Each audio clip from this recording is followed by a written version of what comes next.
So let me talk about these three cards first.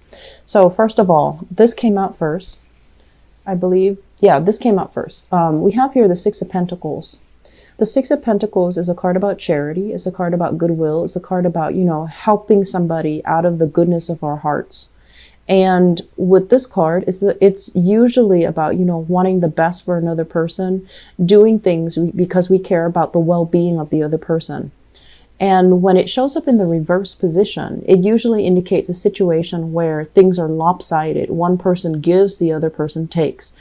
Energetically, it could be very lopsided, where one person talks and talks incessantly about, this happened to me at work. Look at what my boss did or my coworker did. And they never once asked you, how was your day? How are you doing? Are you okay? So I feel like there is a relationship here where things are very, very uneven, where the other person is like, it could be you or the other person, but I feel like it might be another person.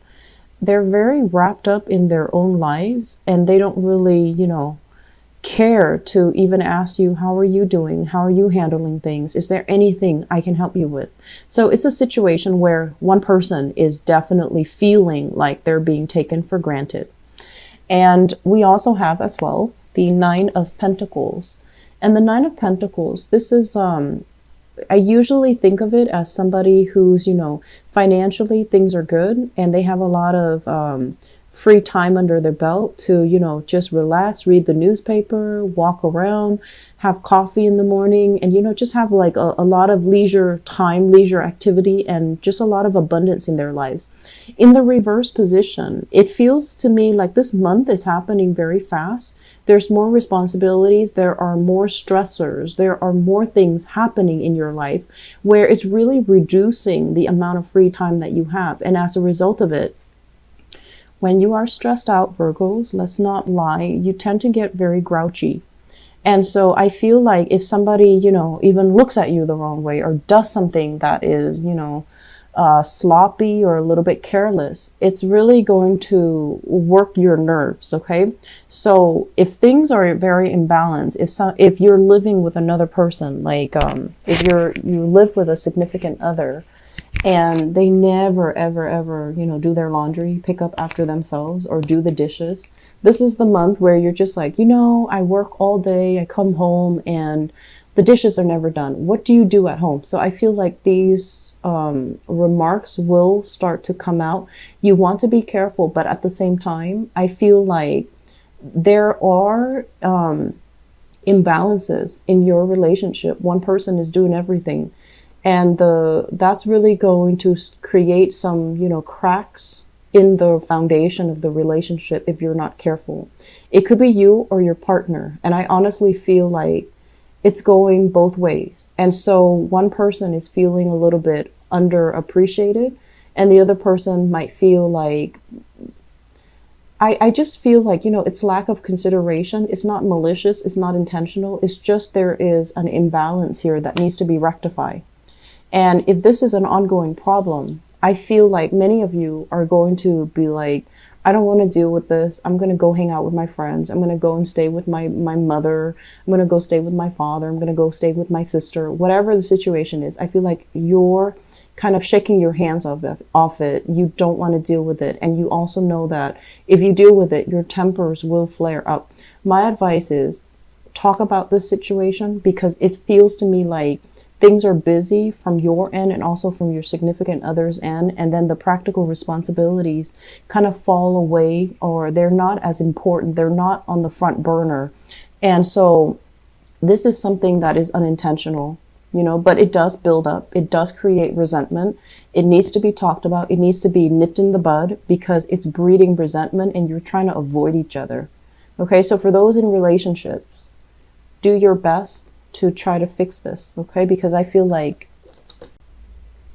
okay, so first of all, we have a situation here. This is a really good card. It's sort of like overcoming some type of a disappointment as a result of a relationship, okay? So usually dealing with somebody that is like very, I want to say, they had their own issues. They have like emotional hangups. They have, you know, past trust issues. They have just internal issues that they couldn't really overcome.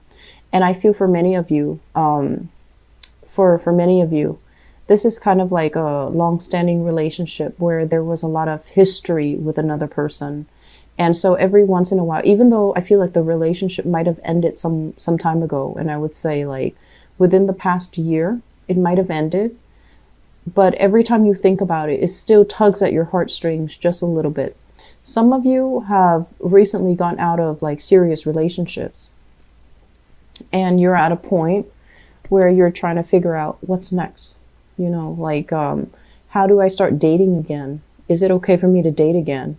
How do I make myself dateable? And where do I go to meet single people? Okay, so I feel as if some of you are kind of flirting with the idea of online dating, or some of you are flirting with the idea of like, do I really want to experiment and be a little bit more adventurous? Like flirting with the idea of like having a fling, having a one night stand, having something that is, you know, like, it's not a heavy emotional experience like this past relationship was.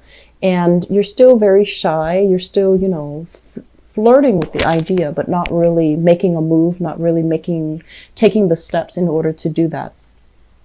And I'm also sensing as well, for many of you, there is a major element here about you kind of changing the way that you look, changing the way that you appear. So like, possibly, I feel like possibly, you know, going under the knife, making yourself look a lot more, I just feel like, you know, cosmetic surgeries, elective surgeries, fixing the way that you look because you feel like it would make you a lot more competitive in the dating market, because you feel like competition is fierce and you feel like there's a lot of competitors that you have to kind of like go up against. And so I do see, this is usually when I think about surgery. So I do feel like there are things like, you know, you're trying to overcome when it comes to body image issues. Am I pretty enough? Am I attractive enough? Am I fit enough? Am I in shape? Am I wearing the right clothes? Am I, you know, going to stand out when I start dating again? And it's been a while where you're kind of like in this state. I feel like for many of you too, you know, people that you were in a relationship might have passed away, and you were like married to them or in a relationship with them for a really long time. And now that they're out of the picture, you're trying to get your life started. You weren't ready before and you're ready now. And you're fearful about how aggressive people can be. And you're also fearful about the competition. And so you're doing some things. And I feel like, once again, positioning yourself to be in a position where you're very attractive. And I feel like you're going to go ahead with all of these plans to make yourself a lot more marketable and a lot more, they're saying like pleasing to the eyes. Okay. For some of you, I feel like if you are dealing here with a Cancerian person from the Chariot. So sorry, this is the Chariot in the upright position. If you're dealing with a Cancerian person, what basically this denotes is that you have somebody that is, you know, really trying to work with you. I feel like they really care about you. There are differences. They're very wishy-washy, right? And they can be very frustrating, but I feel like this is the month where they start to really, you know, tell you, I really want to be with you and I really want to make things work. What do I need to do to make things work? So I feel like there's some truce between you and this water sign, Cancerian person, because I feel like if in the past you weren't sure how they felt about you, they were dealing with a lot of things in their own life. They weren't ready, or they were just dragging their feet, not really clear, not really sure until you put your foot down. And now they're at a point where they're able to have a lot of success in their life. Things are going their way and they're coming back in order to make things work. Okay, so it looks very, very good if you're dealing here with a Cancerian person. For those of you in stable relationship, so this is basically a marriage, a long-term relationship, something that is stable where you kind of know each other, you know, like ins and out. You know each other in a very, very deep and in a very intimate way. So if you are in a relationship with another person, I feel like there might be a third party kind of like affecting the relationship. Not that they're able to interfere and get in between, and not that your partner is stepping out on the relationship, or you are stepping out on the relationship, but there's somebody kind of like looking in from the outside, wanting what you have, wanting to be a part of the relationship, wanting to have the relationship with you, or wanting to have a relationship with your partner. So we have here a water sign, and I feel like this is different from that Cancerian energy that I felt earlier. So this is a Scorpio, Pisces, Cancer. It shows up here as the Queen of Cups in the reverse. This is somebody who's not overly emotional. So even if, they come across as a water sign, or natally they're a water sign, I just feel like they're not like extremely emotional. They might have difficulties when it comes to expressing their feelings. They might also want things that they can't have. So I feel like one of the reasons why they're drawn to you or your partner is because you or your partner is not available to them. So it's like wanting things that they can't have, being a little bit petty, being a little bit, immature when they approach love and relationships. So I feel like you have somebody that is on the outside looking in, wanting what you have, or wanting to be with you, or wanting, that stability in the relationship. But they themselves, there is a little bit of work that needs to happen from their end, because I feel like they might be, they want what they can't have. So once they have it, then they're not going to want it. So I feel this energy here. You want to be a little bit careful. If this is somebody that you are well aware of, keep your distance, okay? Not because I don't feel like they're malicious or evil or conniving or anything like that. I just feel like it's needless drama. It's drama that can be easily avoided. So we have as well the Lovers card. So I feel for those of you in relationships, stable relationships, things are very, very, very good between you and your partner. And I'm also sensing as well that not only, is there a lot of stability, a lot of trust, there's also a lot of passion and chemistry. And you both are, clearly different, like night and day, but things are able to work. You complement each other well. And I feel like, at your worst, when you're at your worst, the other party knows how to cheer you up. And then when they're dealing with their own things and they're operating at their worst, you know how to lighten the situation. You know how to tease them and to kind of like allow them to come out of their somber state. So I feel like there is a lot of solidification when it comes to like having faith in your partner, getting married, buying a property together, buying a house together. One person is hesitant and they're still dragging their feet, but then both parties are on board. Both parties have a lot of great faith in each other. So I feel like this third party is not like, wedged in between like this. I feel like he or she is on the outside looking in, wanting what you have, wishing that they could have what you have.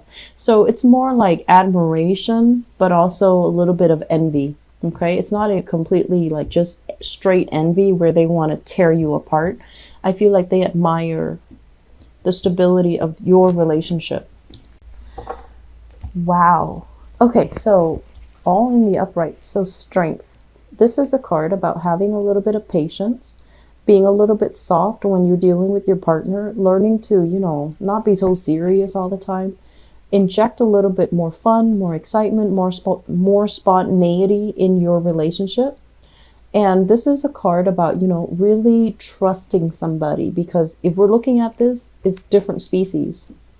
Like the lion could easily turn on her, and she likewise could easily manipulate the lion, not feed it, starve it, whatever the situation is. So it requires a great deal of trust. It requires a great deal of like fortitude, and also operating from our higher selves, in the way that we deal with our relationship partner.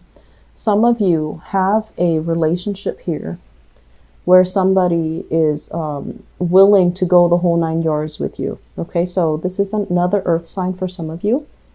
So this is Taurus, Virgo, Capricorn. And I also feel as well, if you are dealing with a Leo, I feel like you're willing to give everything to them, or if you have an earth sign, they're willing to give everything to you. So they're kind of like giving you, you know, everything that they have on a silver platter. So I feel like you're very, very secure. You're very, very safe. So if there are jealousies, if there are outside influence creeping into the relationship this month, just know that your partner is honest, faithful, righteous, and they're trying to do the right thing. And then we have as well the Empress. This is very, very big pregnancy. Okay. Women, if you're watching this and you're not planning to get pregnant, be very careful, because the Strength card is about pregnancy. The Empress is about pregnancy too, and how, you know, pregnancy can affect your physical strength, your stamina. And we also have here, this is one of the most fertile person in the deck of all the court cards, of course. The King of Pentacles, this is a guy that creates things, okay? So I feel like big creative energy, but also he will create something in terms of offsprings, in terms of like more wealth, more prosperity, more children.